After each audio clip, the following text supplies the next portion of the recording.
I'm going on an adventure!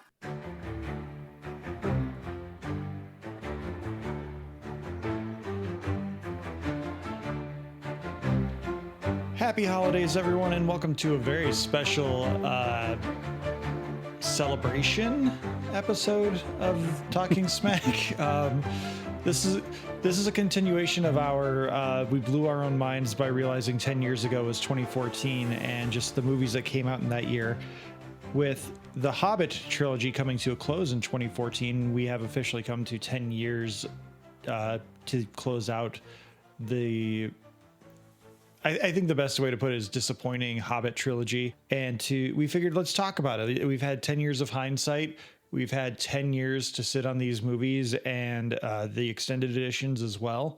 What worked, what didn't work. There have been essays about these movies and other things, but we're not going to go too deep into those things. We're going to just talk more about like our feelings. We're going to talk more about what's happening with us with these movies, and did we change our minds about some things 10 years later? So I am joined by Alex, as always. Alex, how you doing? I'm doing pretty good. Every time we film this, record this, I feel a little bit older, and I can feel the back pain tightening up, and are those kids on my lawn? What are their children on my lawn? You gotta get them off that lawn. They need to get off my lawn. You gotta get them off that lawn. It shouldn't be on your lawn. No, it's cold out. Christmas is approaching. There's gonna be snow, and I'll see their tracks ruining my pristine snow. That does. There's a joy in seeing tracks in snow, but there's also like just something really cool about no footprints in snow, just perfectly flat. A few years ago, we had like a really random warm day, and it created a layer of ice over the top of the snow, and it just looks so cool, even though it was extraordinarily blinding by like 10 a.m. when the sun finally comes up. It was beautiful. Like we don't get that a lot out here. Like you would get that more in more northern states, like way northern Wisconsin, Minnesota, North Dakota, Canada. Yeah, there's just something about that nice, deep, just layer. It's just so pretty. And one of my favorite things is I like to go out and, when I shovel and I check around the side of the house, make sure there's not snow up against it when we get into February with that really deep snow. And I do like looking outside and seeing my little trudgy snow. And then seeing the mounds I'm creating by tossing it. But yeah, just that nice blanket where the world just seems a little more quiet, a little more still. And then you just can embrace that from inside, hopefully the warmth of your house with like a hoodie on and just snugged up. And it's like, oh. I love this time of year because to me, there's nothing better than a warm gingerbread cookie. Like you said, just that beautiful looking snow and just cuddling up and even just looking out your window at this time of the year. Like I yearn for the days of green. I remember one time when I was still working at GameStop, and I was just like in the doldrums of work, driving to and from in the gray, gross brown snow. And then I looked at a sign on the highway, and it was just this bright green, and I was just like color shocked. And I always like remember that because every now and then I'll look at the sky once the gray clouds kind of clear out and you just see the blue sky, and you're just like, yeah, there is color and beauty in the world. Like the snow is pretty when it's still, but when it's windy and it hurts your face and it's below freezing, I don't like it. You know what else I don't like? Is it my limited edition, the Hobbit Desolation of Smaug theater cup that I'm drinking out of today? Oh, that is actually it's not even faded. It's only been used. It doesn't even have like the wear marks. You can see some like water spotting on the inside from the like few times we've washed it, but I made sure to wash it before I use this because I'm pretty sure it's been like 3 or 4 years since that thing's even seen daylight. No, unexpected visitors just knocking at the door and then not really introducing themselves and just storming into my house. Those are things I don't like. Well, those are called invaders, and you have a right to defend yourself in the United States. So you bust out that baseball bat, that gun, that knife, whatever you might have, and you take them out. No, if you're in the Shire, you just let them waltz on in and give them food. Well, before we get into talking about who's invading our Shire, we have to hear from the lovely Dan, who had me on for a Guess Who's Coming to Dinner episode not that long ago. We'll put the link for the episode in the episode description. But we're going to hear from Dan real quick, and we'll be right back to talk about The Hobbit: An Unexpected Journey.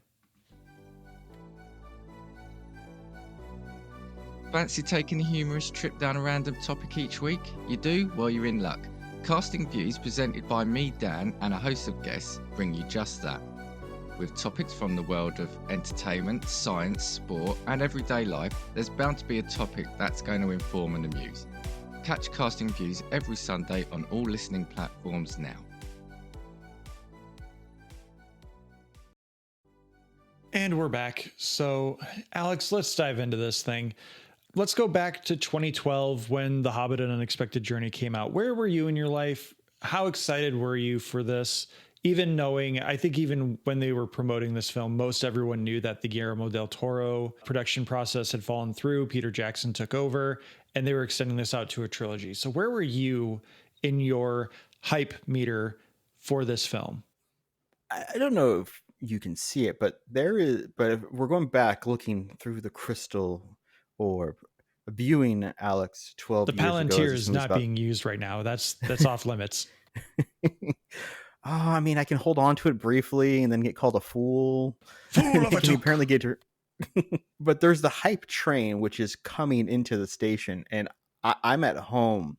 I actually did not go and see any of these in theaters because I was so over the machinations that were coming from that I was watching behind the scenes. I was super stoked for Del Toro's version. 2 films, him writing, crafting, Peter Jackson just kind of like standing aside, and Peter Jackson, Fran Walsh, and their partner standing aside, letting him do the thing. But New Line was having trouble. MGM was out of money. All that stuff happened. He left. Jackson came back over.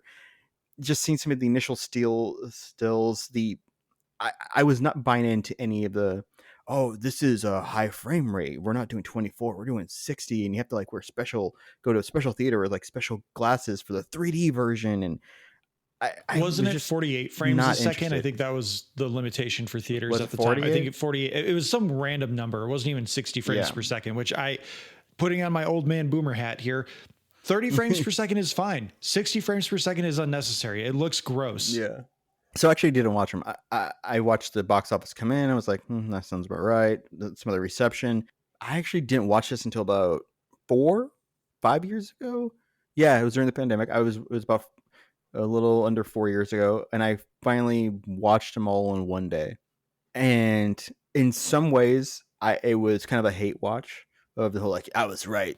They lost the magic, and man, especially afterwards when they start releasing like the home media, the Blu-rays, and the Lord of the Rings, the original extended editions that are like 4 or 5 discs, and you have dozens of hours of behind the scenes stuff on every single film. I would just rewatch those and the lore and how much fun, the excitement, the passion, the person making all the chainmail by hand, the cast just goofing off, not knowing, like, well, I was surfing yesterday and I have to be in the mountains today. And we all went bungee jumping, all the little things they enjoy, but the behind the scenes stuff that was coming out and being dumped on YouTube. And I was like, yes, this is a depressing movie, of course. And there's Peter Jackson upset, and you made Ian McKellen cry because you went full CGI and a bunch of stuff. Yeah, they drove him a little insane. There's a heartbreaking video of him sitting in a scaled down table and bench in just an encapsulated green room or green screen room. And he's just sitting there with like his hands in his head. And he's just like, I'll try to get it. Just tell me what I need to do and I'll try to get it. Because he said afterwards, like, I'm an actor. You're not giving me anyone to act with. You're telling me what to do and I can't feel what I'm doing.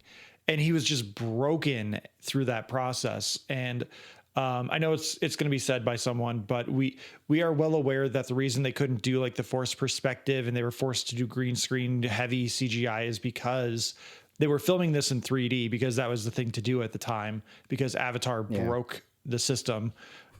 So because of the way they're shooting it for 3D, they couldn't get the cameras to work with what the tricks they had made for the Force perspective in the previous films.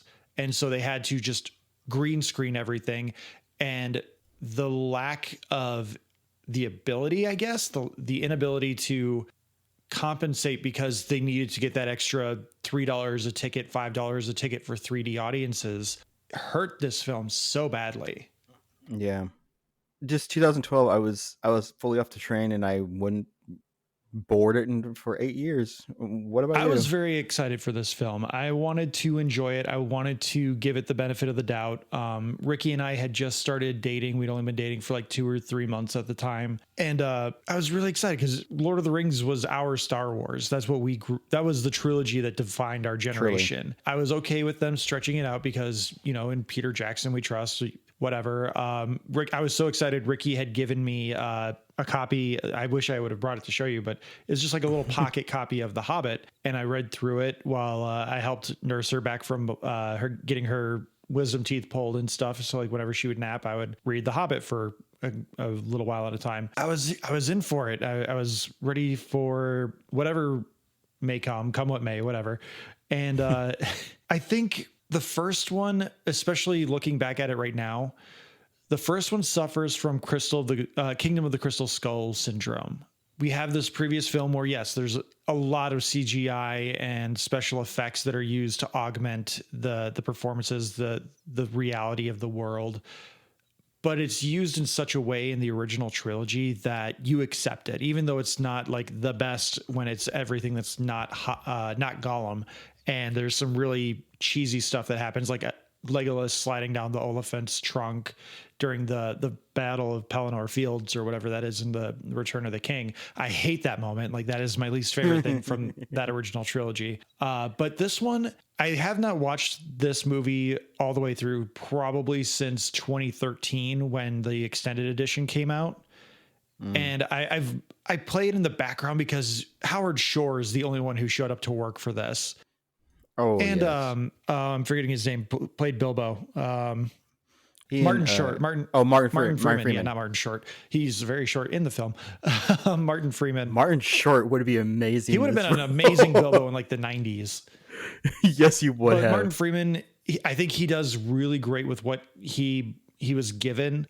And obviously Ian McKellen as Gandalf is just fun and charming the whole way through. But the immediate sense of padding that this does by having Bilbo doing like a 15-minute sequence of just Bilbo writing and doing the here in Hobbiton, this is what happens. Hobbits do this and hobbits do that. We know this. You don't need to do this again. I like the idea of using the Hobbit as a framing device, which is probably something that carries over from Guillermo del Toro's version. I could totally see them having planned to do like Peter Jackson directs the prologue and it's very Lord of the Rings. And then once we start getting into Bilbo's writing, we transition into Guillermo del Toro's, because that was one thing that when Guillermo del Toro was signed on to do this, I was like, the Pan's Labyrinth guy, the guy that has a very distinct visual style, like he doesn't compromise this similar to Tim Burton. Like he will have his visual style or nothing. I was very curious how they would make that fit. And I think that's a framing device that would have worked really well. Which again, benefit of hindsight, which I wasn't thinking about at the time because we're talking about what our expectations were. But these are just little things that popped into my head the last couple of days after having watched An Unexpected Journey for the first time in its entirety in probably 9 years. So going into this movie, having not seen it in its entirety in however long, I had kind of convinced myself that it's a little bit of the Phantom Menace, where the first like 30-35 minutes are really good. And then once you get past Bilbo saying I'm going on an adventure, it's all downhill. And I will say I was pleasantly surprised. There's a lot of bloat and padding that goes on here, but you can see the heart in this version, at least in the extended version and in this film. You can see that there was still a lot of love and care that went into certain things. But because they needed to pad it out, because it's Lord of the Rings, and no one's going to go see a Lord of the Rings movie that's 2 hours and 10 minutes long, we got to make sure it's 2 hours and 30, 2 hours and 40 minutes. And then we can do the extended version that's 3 hours and 5 minutes, 3 hours and 10 minutes. I don't know that the extended version needed to be that long. Because like I said, there's a lot of bloat that feels like a lot of bloat. And I do very distinctly remember There's one scene in particular when Gandalf and Galadriel are just kind of, or well, it's the big four in terms of height. You have Saruman, Gandalf, Galadriel, and Elrond.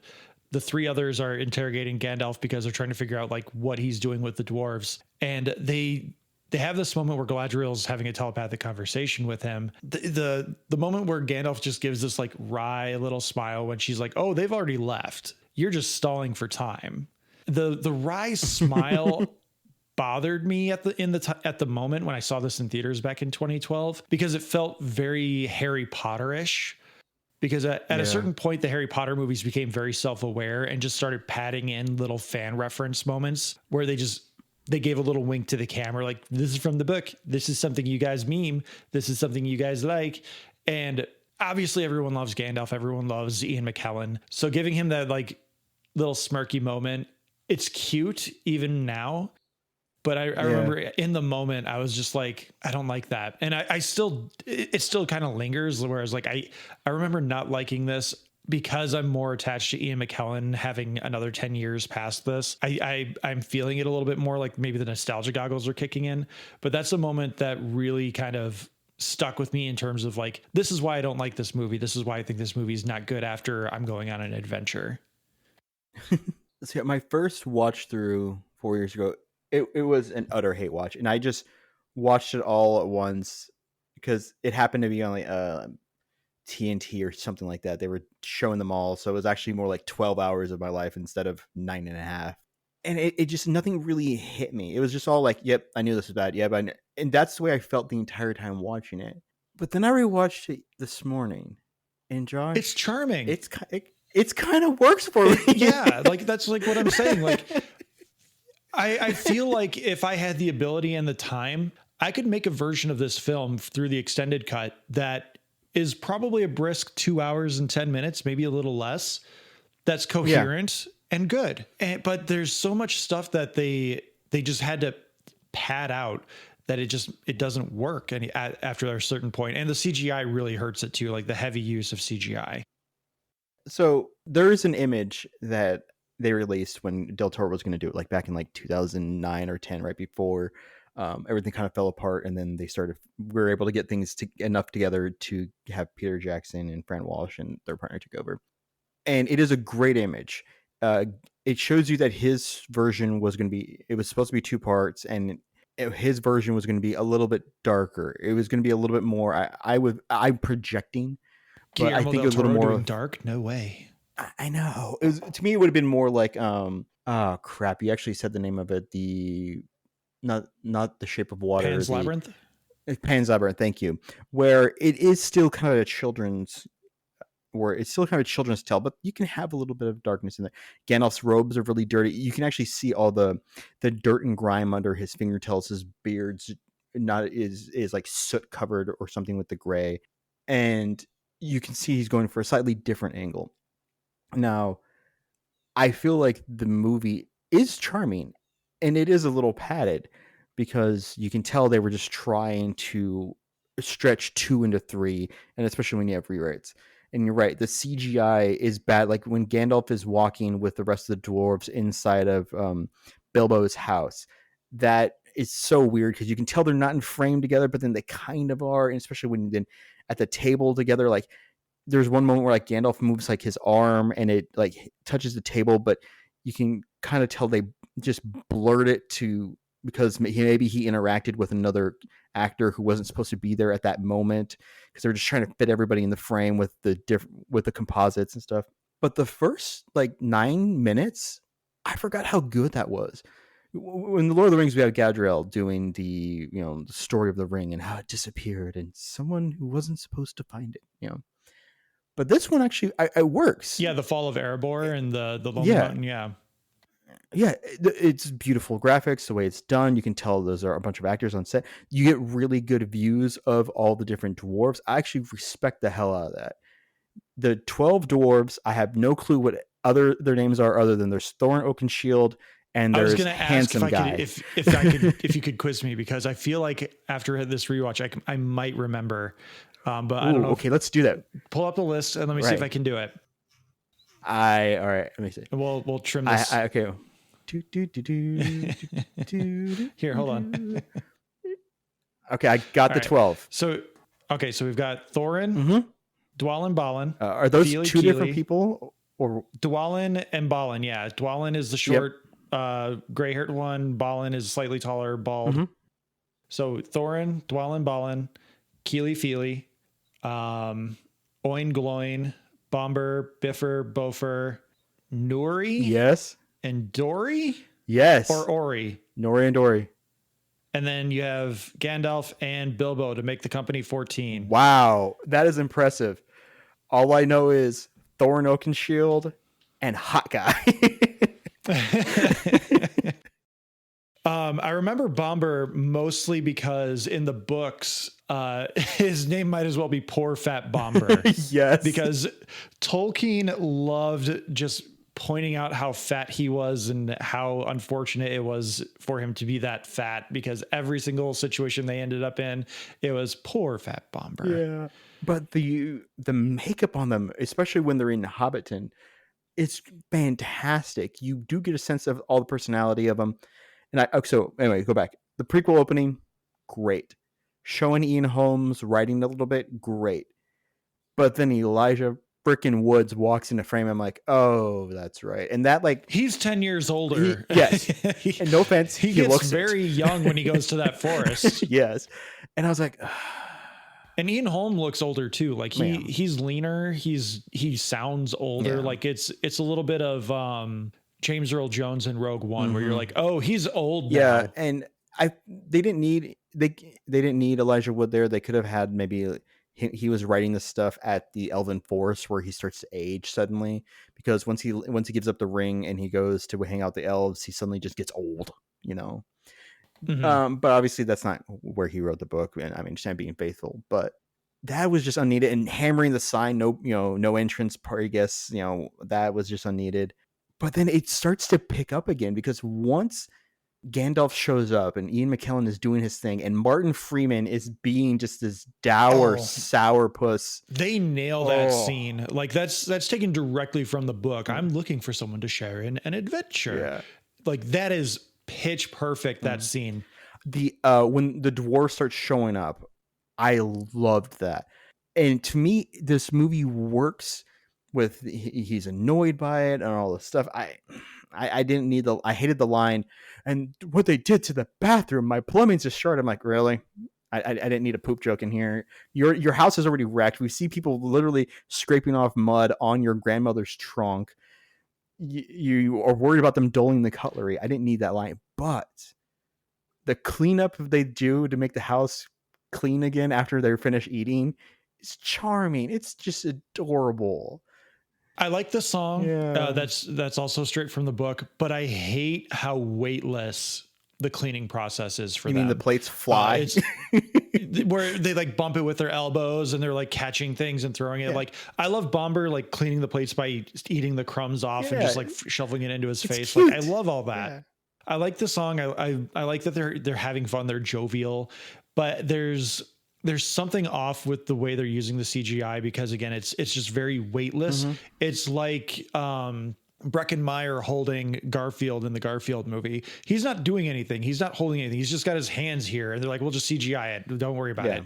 They don't know what they're doing. They're just doing something, and the CGI artists have to kind of render it Yeah. based on what they're doing. And it's obvious that they're not handling or doing anything in it. And like that's where the uncanny valley just goes over the edge in those moments. And I that's where I'm like, you're taking me out of this what should be fun moment. I love the Misty Mountain song that they just start singing. Mhm. That part is fantastic, especially the extended edition where they sing the entire, like, I swear it's a 12-minute song. But it's only like 2 minutes and 30 seconds, but it's very it's good. very somber.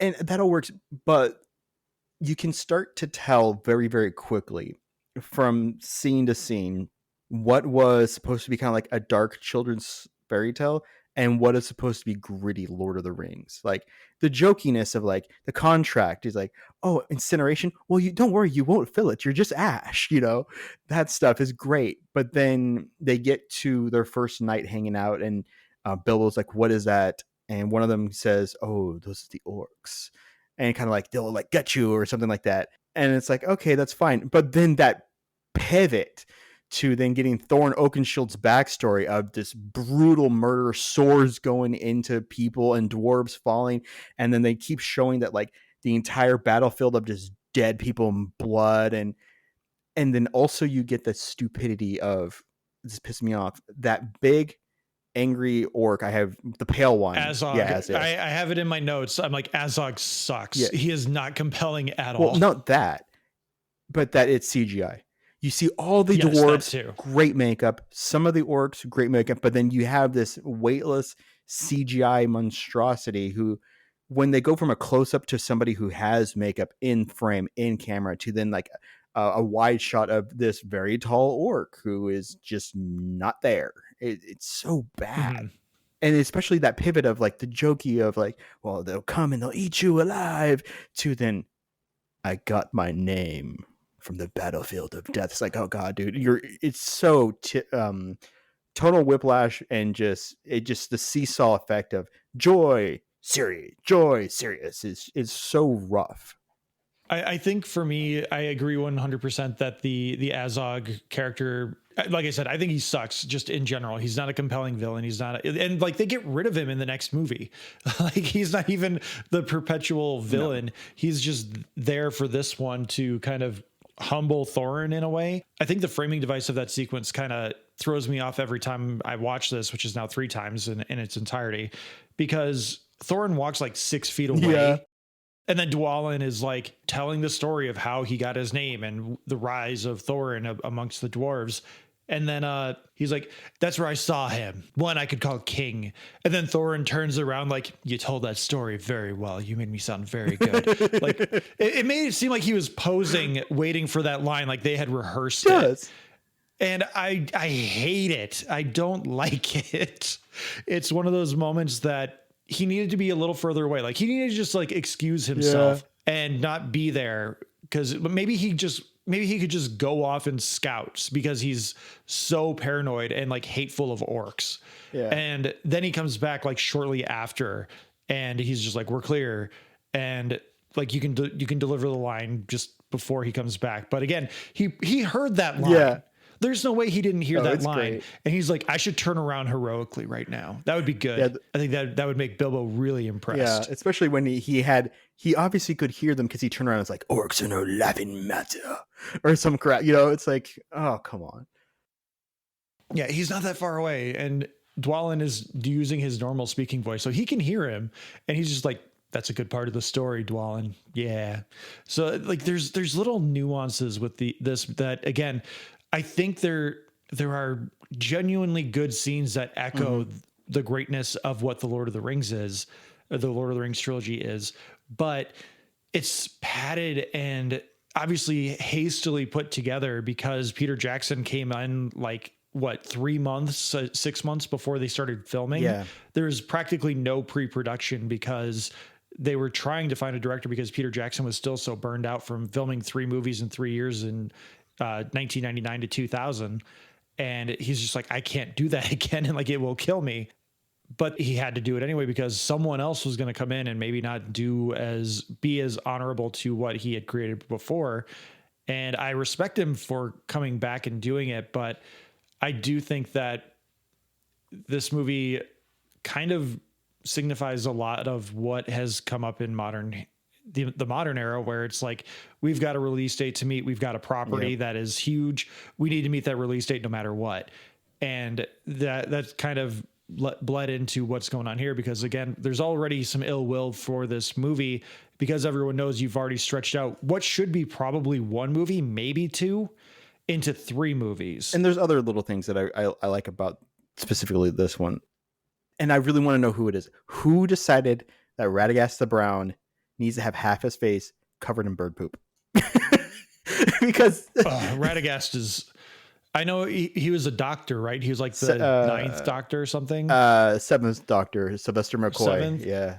Oh, I be nice love to it. him. I love his cadence. I love his ability to go high and low with his voice and be silly Yeah. and then go down. But like, I need nothing to do with Radagast the Brown. I'm sorry. Like, obviously they Chekhov's gunned him when they were talking about the other wizards, Yeah. and Gandalf is like, "Oh, I think Radagast is a very good wizard in his own way." And the minute he showed up and you see him covered in bird shit and Bird nests under his hat. it's yeah, he has too much going on, and this is one of the things that I put in my notes too, because there's a lot of the little things in the action that I don't think is necessary, and I think it takes me out of the moment. There's a lot of Jack Sparrow influence in this movie, and I think Radagast is kind of a big part of it too, where he's a little over designed, where like, oh, we need him to have this distinct visual look. But there's stuff like later on in the movie, you have after the goblin fight, after they kill the Goblin King, who I've apparently the guy who does the voice for the Goblin King is also Bruce, the Great White Shark, in Finding Dory and Finding Nemo. Yeah, I thought that was kind of cool. But they're fighting on the bridges, and the bridge breaks, and they just slide down. Yeah. And I'm like, that's very Jack Sparrow. And that's when it clicked for me that all this other stuff that I didn't like going on in the background of like, I can't think of any specific examples at the moment, but whenever they're fighting, there's always like one little flourish that's just so over the top and cartoonish that I'm like, you didn't need to do that. Obviously it's like maybe a little visually interesting for some people, but I think it's fine to just be visceral with your fighting too. You've got guys swinging axes and swords trying to chop people's heads off. I mean, the one I can really think of is when Gandalf shows up in the Goblin Horde and he beheads the one dude. He slices clean through, and the guy's just like, "Did it get me?" And then Gandalf just like taps his head, and his head falls off his shoulders. And I'm like, that's too much. That's not funny. That doesn't feel like something Gandalf would do, in my opinion. Well, we have to look at it from the 12 hours that we had 10 years before that of the Lord of the Rings trilogy. And that stuff just wasn't in it. The like overly flourish. The flourishes were saved for Legolas like shooting 95 people and then like stabbing one with an arrow and then shooting another person. And then sledding down the stairs on a shield. Yeah, and it was kind of given having a gay old time yabba dabba do now on the elephant's trunk. Exactly. But none of the others had that. And like, especially, I mean, look at Gimli. Gimli, part of that I'm assuming is because the actor didn't really want to rehearse. As the behind the scenes stuff of like, well, someone would try to rehearse and then Gimli would just be like, yeah, I'm going to hit you and you and you in that order, Or, I mean, of course we have Aragorn, who is just a straight up just sword for Aragorn thing. It was just a straight up. Aragon is dragon without the D. Yeah. That's a different book. Sorry. Where he was just a straight up sword fighter who just did big wide swings. That's all his slow-mo stuff was him swinging and looking pensive. And did you know that during that scene where he kicks them?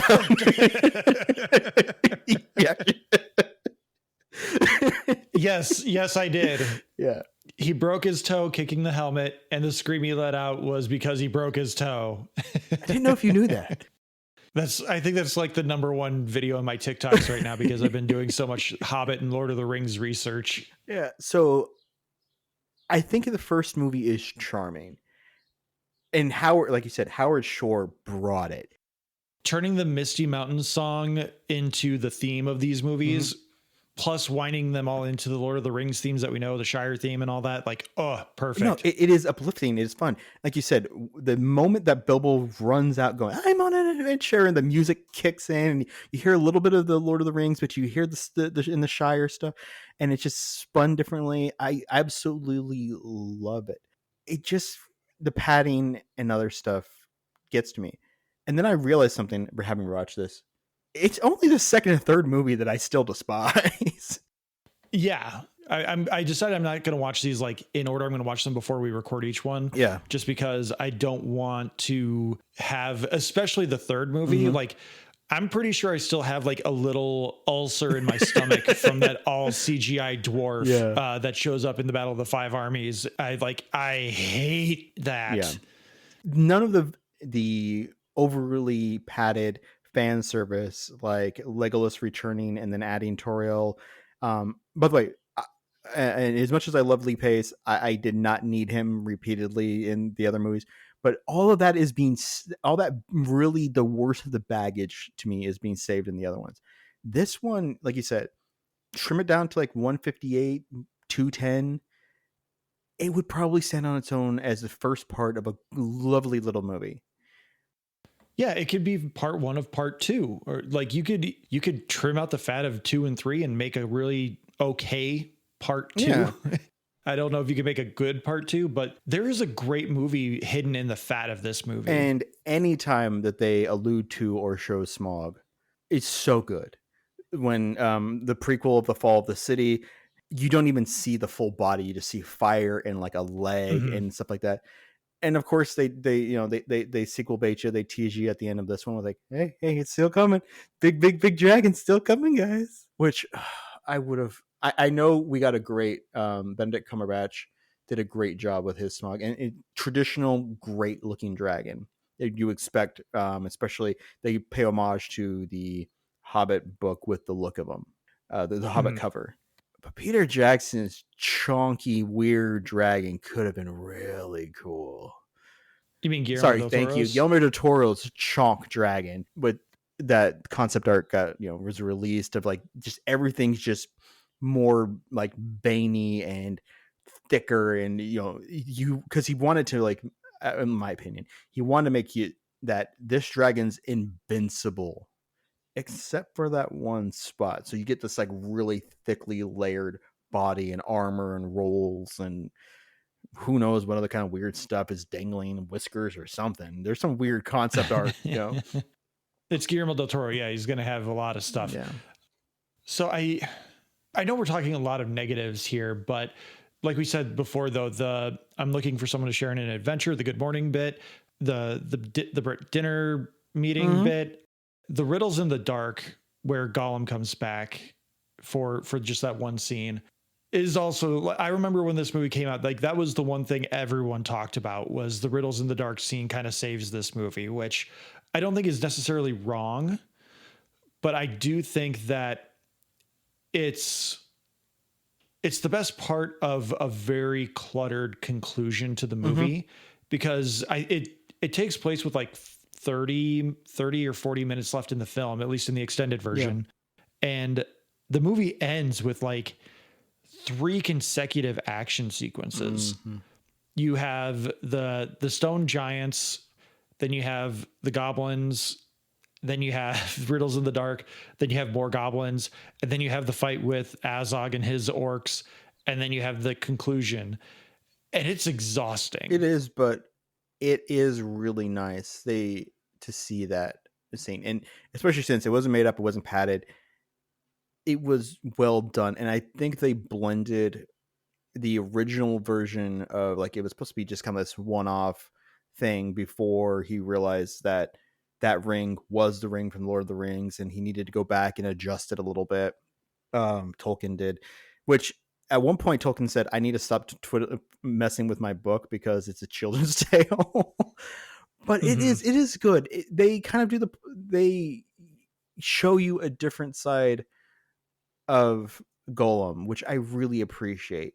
And you do get to see Bilbo be a little bit roguish, a little bit heroic, but also be just a dick. I liked it. There is the score is a little foreboding, and they do film it with the whole like, guys, you guys know what this means, right? In about 60 years, this is going to mean something. There's a little bit of that, but it works. It's just, it is, as you said, and you're completely right about it. It is a lot at the end of an exhausting movie that we've had. The first like 40 minutes of were really good, and then we kind of trudge our way there. So I have a couple more things to skew negative, and then I have a sound clip that I want to kind of maybe skew a little more positive before we wrap up here. I don't know about you, but in my original viewings of the trilogy, as well as in this current watch through that we're doing, I don't find Thorin to be appealing at all. And I think a big part of that is because of how hard they're trying to plant that face turn at the end of the film, where he, you know, I told you you'd be a burden. I told you you'd long for home. I'm so glad I've never been so wrong in all my life. Like they're obviously building towards that, but for me, it's not enough of a face turn, especially knowing where these movies are going by the end of this, where it makes no sense that you set him up as a heel essentially for Bilbo to win over. He does a face turn and then he immediately just goes right back to what he was doing. The only difference is now he's slightly more protective of Bilbo, and he becomes like even like a little obsessed with Bilbo and his friendship to a point. Again, it's supposed to play up to his downfall, spoiler alert, but I never felt like his face turn carried any weight because it happened so late in the game. Whereas I think if he had that face turn maybe after the troll sequence, maybe that would have been a little bit different, because now he's being protective of Bilbo in one of 3 final action sequences. Okay. Yeah, I hadn't considered that. And then one of my other few negative notes is the Eagles are very much assholes. Why? They left them on like the steepest mountaintop in all of Middle Earth, or at least in the area around the Lonely Mountain. And they make sure to show you that there are steps on that platform, but like getting down that mountain is going to take them a day, and they're on a timeline. Like they just needed them to be able to see the Lonely Mountain, but you know, you could plant them in the field in front of that very steep mountain, and then you get the same effect. Yeah, see, this is why Gandalf didn't tell them about the Eagles. He's like, they might take you to Mount Doom. They're assholes, man. You don't want to deal with like, them. Listen, they'll get us to Mount Doom. They'll get us right there, but they're going to leave us at the top of the volcano. And you know, do any of you guys have repelling gear? I do not see any repelling gear here in the Shire. Okay. And while we're trying to rappel down, the orcs are going to see us. There's that big ass eye out there on the tower. He's just going to turn and look. No eagles. Okay. And my last negative note is, while Bilbo has found his courage and he has found his willingness to be on the adventure, someone needs to throw him off the top of that mountain, because he just jinxed the whole thing for 2 and 3. Because this is the line verbatim. They see the thrush go and they're like, oh, we'll take it as a sign. And Bilbo goes, I agree. I do believe the worst is behind us.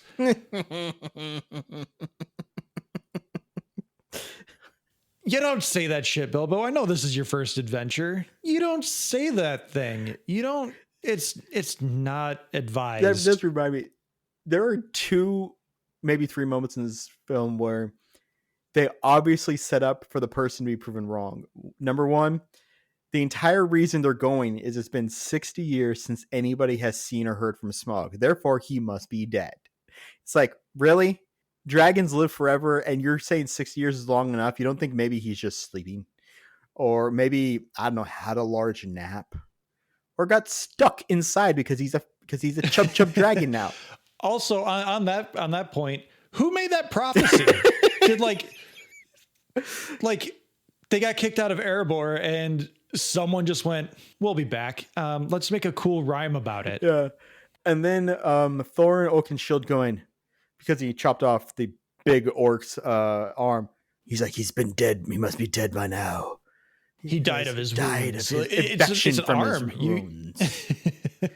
Really? I don't think even back then they would die from their arm wounds, especially an orc who like is disease embodied or something. Right. And have restaurants because meat's back on the menu, boys. Let me just drop kick you out this window here.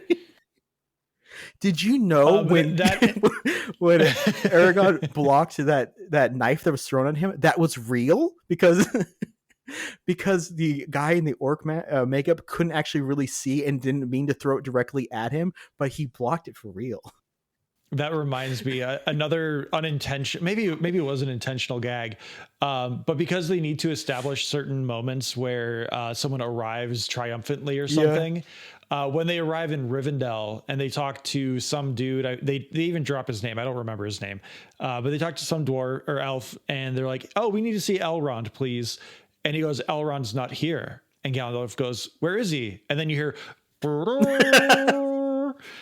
And Gandalf kind of gives him a wry look like, you son of a bitch, he's here. But like he wasn't 5 seconds ago. Yeah. They really want to play with crap like that, and which I think partially that attests to how quickly they wrote these. This is probably second, third rewrites on set gags that they're all just stringing together. But they really wanted a on the third day look to the east of the rising sun triumphant moment, and they give that to everyone, unearned or not. And that's actually a really good segue into what I was talking about, where I kind of want to go a little positive before we wrap up today. Yeah. So everyone knows the good in this world, Mr. Frodo speech that Sam gives in the Two Towers. Yeah. It's iconic. It's memorable. I think because of all the negatives are pretty big in the Hobbit movies, especially the later movies. The first one, I think, kind of gets weighed down by the fact that the other two are so bad. But Gandalf has a very good speech when he's speaking with Galadriel about why he decided to bring Bilbo on this journey. And it gave me the tingles. Like it was one of those lines that, again, if anyone but Ian McKellen is giving this line as Gandalf, I don't know that it works. But in this case, it's a beautiful monologue and it makes perfect sense. It's within character and it's great. And I think especially right now in our current climate in our current political climate, I'll just say it. I think this is something that is very prescient in today's world too. So I'm going to play this clip here where Galadriel asks Gandalf, why did he choose Bilbo for this adventure? Why the halfling? I do not know. Saruman believes that it is only a great power that can hold evil in check. But that is not what I have found. I found it is the small things, everyday deeds of ordinary folk that keeps the darkness at bay. Simple acts of kindness and love. Why Bilbo Baggins? Perhaps it is because I'm afraid. And it gives me courage. I'm tingly right now. Like I've got goosebumps. Like it's perfect. You have the Lord of the Rings score behind it. You have Ian McKellen being extraordinarily sincere in this moment. And it's pitch perfect for what the like thesis statement for this movie and this trilogy is overall. I have no notes on that moment. And like the Rivendell sequence is one I remember not enjoying, but I think it's mostly because of the extraordinarily unnecessary CGI dwarfs taking a bath. Yeah. Like that was the one sequence where I was just like, it takes a moment that is heartfelt, beautiful. And then the bath sequence happens before this because the dwarfs are already on their way out. But there's just the negatives outweigh the positives so heavily in some of this movie that it becomes hard to have a favorable thinking about this film.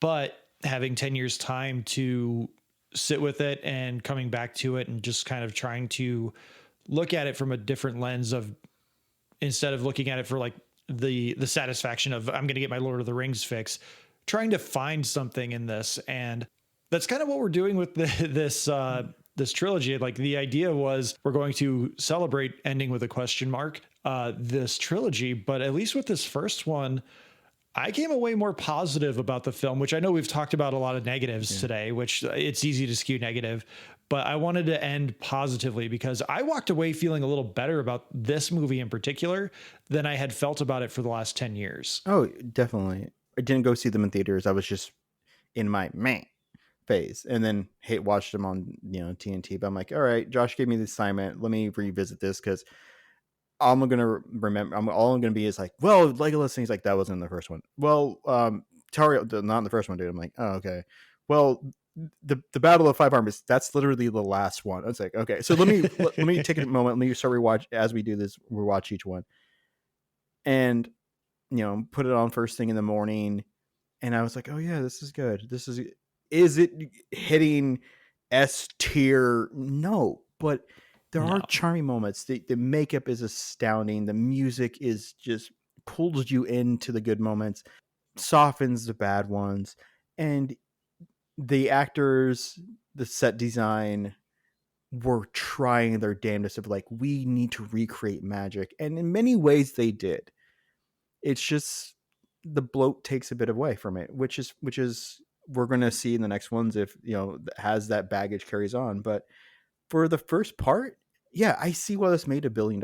I see why people were mostly favorable to it, and I didn't hate the 3 hours I spent with it. If anything, I found myself, as it kept going, I found myself going, man, I was hard on this thing. I was mean to this thing. Instead, it's just, does it hit the highs? No, the lows are way low, but it's still charming. And Ian McKellen, Elrond, and damn Martin Freeman just make this damn thing so good. So I have to ask, because I did find myself liking one dwarf more than the other ones, and maybe it was intentional by the film, I'm not sure. But did you walk away thinking like, I like that dwarf? Yes. It wasn't Thor Oakenshield. It No. was the slightly chubby one, which is really hard to kind of pick out. But The one that narrated the story about Thorin? yes, Dwalin? yes, I really like Dwalin. I like Dwalin as like the fatherly figure of the group. But my favorite was Beaufort, actually. He's the one that has like the toucan hat, and he's a little silly. Yeah. He's the one that kind of gave Bilbo the go ahead to just kind of leave if he wanted to. Yeah. He was like, we need you, Bilbo. Like, I walked away liking him a little bit more. I remember not being a huge fan of his because he's kind of the exposition machine. Mm-hmm. He's the guy that, like, when the stone giants start having their big fight, which that sequence also doesn't make sense because it's incomprehensible as to what's happening. Also, like, Beaufort just chimes in like, the legends are true. Stone giants. Like, okay, man, we have eyes. Like, okay, you can say the legends are true. Yeah. You don't need to add stone giants. Like, that's fine. But I did find him really charming and very sincere as well. I think mostly his performance was meant to be the exposition machine alongside Dwalin and a little bit of Gandalf, but Gandalf was more established. So I didn't think that it didn't feel like he needed to explain the world as much as the other dwarfs needed to kind of educate Bilbo on what they're doing. And I think overall, the dwarfs that do get play for the most part are not insufferable, other than the one that's like supposed to be the young baby one. He is insufferable. Like, he's the guy that chimes up at dinner. He's like, I'm not afraid. I'll go up to him and knock on the door myself. It's like, shut up, you're a child. So part of it is, you have the Fellowship, which is what, 7 people total or something like that. You have the 2 humans, Elf, Gimli, The 4 hobbits, Gandalf, and the 4 hobbits. So 9. 9. Sorry, yes, thank you. 9. When you go from 9 to 14, it's pretty rough, especially when 13 of those 14 are dwarf hobbits. You don't have like, oh yeah, the blonde one, the tall one, the wizardy one. And then you have the paired off, idiot hobbits, and then you have the 2 carrying the ring, and of course Chubby Sam. But yeah, you can kind of tell who's being characterized as what to be more familiar for the audiences, because obviously Thorin's supposed to be a little bit of Aragorn. Yeah. And then you have Dwalin, who's maybe more Legolas in terms of his exposition. Yeah. And then you have Keely and Feely, who are supposed to be Merry and Pippin, but Feely is also supposed to be a little bit of Legolas since he's got the bow. Yeah. And then every other dwarf is kind of just thrown out into the background to be just there. Yeah. You have the one that has like the axe in his head and he just kind of mumbles in Dwarvish. Well, which I didn't even, again, sitting on this for 9 years, it never clicked for me that he has an axe in his head, even though they say he has an axe in his head. Like, it blends in because they're all so gimmicked up. It is partly, part of it is needing to fit so many people in. Cause like in the movie even does it. You have one dwarf show up, then another dwarf, and then like 9 all at once fall through the door. Mm-hmm. And then you have Thorin smoldering his way in. But no, I mean, that reminds me. I love how Gandalf is scheming, and he's just constantly getting found out in this movie too. So like, you have the first moment where all the dwarves show up with Gandalf. Once you have Dwalin, Balin, Keely, and Feely show up, and then once Thorin shows up late, once they do the Bilbo, that's what Bilbo Baggins hates song. Yeah. You hear the knock, and Gandalf he goes from smiling to like, fuck, he's here. Yeah. Like this guy's here to ruin our good time. And then you have the moment in Rivendell where Saruman shows up, and he's like, fuck. Like, not this, no, not this guy, not right now. I don't need a talking to from my boss. It's so silly, and that is part of the joy of it. It's like, yeah, this is adorable. I love it, you know. And I think that's indicative of when Ian McKellen is around other actors. Like, you can really feel when he's in his element compared to where he isn't. But this movie is very much hurt, one, by the high frame rate that they chose to do for no particular reason other than the fact that they could. And obviously, like we mentioned before, the choice to make a 3D movie instead of like converting it post production, they wanted to film it for 3D, and that hurt the production process so much. And I don't know if that's because maybe the post production 3D is more expensive. I don't know. I know Marvel did that heavily with their movies, where they were just like, let's do the post-production 3D, we'll convert it and it'll be fine. But there are like 3 or 4 moments where they do the 3D thing where they like throw something at the screen and it's just not, yeah, I hate that gimmick. All right, Alex. Well, I think that's a good place to wrap up here. So we'll be back in just a few days' time to talk about the desolation of Alex's heart when Lee Pace shows up on his stupid moose. Also known as the desolation of Smaug. I love Lee Pace. Let everyone know where they can find us and what they can do on our Discord. Our Discord is tsmackpod@gmail.com. It is a place of friendship, rivalries, unsolicited opinions, inflammatory arguments, and random news. And of course, Matt is there lurking in every sub-Discord there is. So you can join us either by looking through Discord for Talking Smack Pod, or you can hit the link in the episode description below. You can find us on all of the social media platforms at Talking Smack Pod, including Blue Sky, Instagram, Threads, Hive Social, Facebook, YouTube, and TikTok. Email us your thoughts, questions, reviews, comments, concerns to tsmackpod@gmail.com. Thank you to Leo Allen for these lovely tunes you're hearing right now. Thank you to Beppo for our original avatars, Retro Oil Studios for our Ricky avatar. Please like, subscribe, rate, review on your podcatcher of choice. And most importantly, Alex, thank you for being here. And dear listener, thank you so much for taking the time to be here and listen with us. We'll be back in a couple days' time to talk about the desolation of Smaug. This cup is so big, I have to drink it like a baby. So I have a question about these dwarves. 42. That's correct. But there's 12 of them. Do you think any of them have like a dagger in their head? Or do you think any of them watch Star Trek? If Baggins loses, we eats it whole. Fair enough.